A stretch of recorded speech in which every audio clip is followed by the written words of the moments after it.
प्रधानमंत्री नेतन्याहू के सामने तुर्की का नाम लेकर एक ऐसा बयान दे दिया जिसने पूरी दुनिया में हलचल मचा दी है। एक बार फिर बड़ा सवाल खड़ा हो गया है कि ट्रंप आखिर खेल क्या खेल रहे हैं।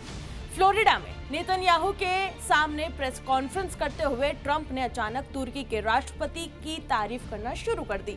इतना ही नहीं, ट्रंप ने तुर्की को अपना अच्छा दोस्त भी बताया और ये तक कह दिया कि अमेरिका तुर्की को F-35 फाइटर जेट देने का गंभीरता से विचार कर रहा है।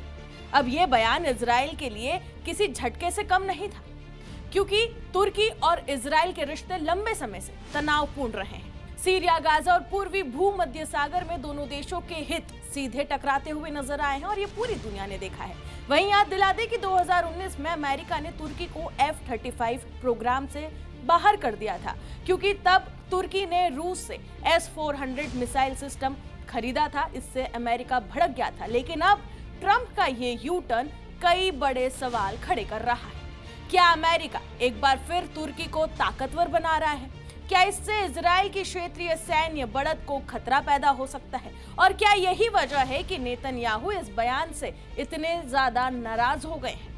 तुर्की अमेरिका की F-35 डील क्यों इजराइल के लिए खतरे की घंटी बनी है? आइए सबसे पहले उसको समझते हैं। दरअसल F-35 दुनिया के सबसे आधुनिक लड़ाकू विमानों में गिने जाते हैं। इजराइल का मानना है कि अगर तुर्की को ये विमान मिलते हैं तो क्षेत्रीय शक्ति संतुलन बदल सकता है। खास तौर पर सीरिया जैसे संवेदनशील इलाकों में अगर तुर्की को ये विमान मिलता है तो वो पूरे क्षेत्र में सैन्य रूप से कहीं ज्यादा ताकतवर हो सकता है। इजराइल नहीं चाहता कि इस इलाके में कोई सैन्य बढ़त हासिल करे।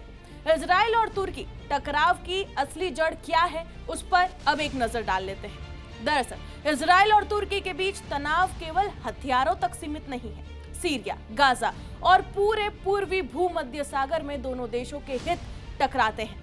23 दिसंबर को ग्रीस, साइप्रस और इजराइल के त्रिपक्षीय सम्मेलन में नेतन्याहू ने खुले तौर पर तुर्की को चेतावनी तक दे डाली थी। इस बीच एक और बड़ा घटनाक्रम ये भी सामने आया कि इजराइल ने सोमालीलैंड को मान्यता दे दी है, जो अंतर्राष्ट्रीय स्तर पर एक विवादित इलाका है। आपको बता दें कि इस कदम के बाद तुर्की, पाकिस्तान और कई मुस्लिम देशों में नाराजगी देखने को मिली, क्योंकि विशेषज्ञों का मानना है कि इजराइल का ये कदम लाल सागर में अपनी रणनीतिक पकड़ मजबूत करने का है और अफ्रीका में तुर्की के बढ़त प्रभाव को संतुलित करने का भी है। और वहीं आपको ये भी बता दें कि तुर्की का इस क्षेत्र में पहले से ही सैन्य और कूटनीतिक प्रभाव रहा है और तुर्की यहाँ पर लगातार प्रयास कर रहा है कि वो अपनी सैन्य ताकत को बढ़ाए और इस पूरे इलाके में अपना प्रभाव जमाए। और अब जब इजराइल की एंट्री इसकी सीमाकरण में हुई है तो इसके बाद सब कुछ बदलता हुआ नजर आ रहा है। तो कुल मिलाकर ये साफ है कि तुर्की, इजराइल और ईरान के बीच पहले से ही चली आ रही कोल्ड वॉर जैसी स्थिति अब और भी ज्यादा जटिल होती जा रही है। ट्रंप के हालिया बयानों ने इस आग में घी डालने का काम किया है और ये महज एक कूटनीतिक दबाव की रणनीति नहीं, बल्कि ये आने वाले समय में ये भी दिखाएगा कि आगे किस तरीके से यहाँ पर राजनीतिक हालात बदलते हैं।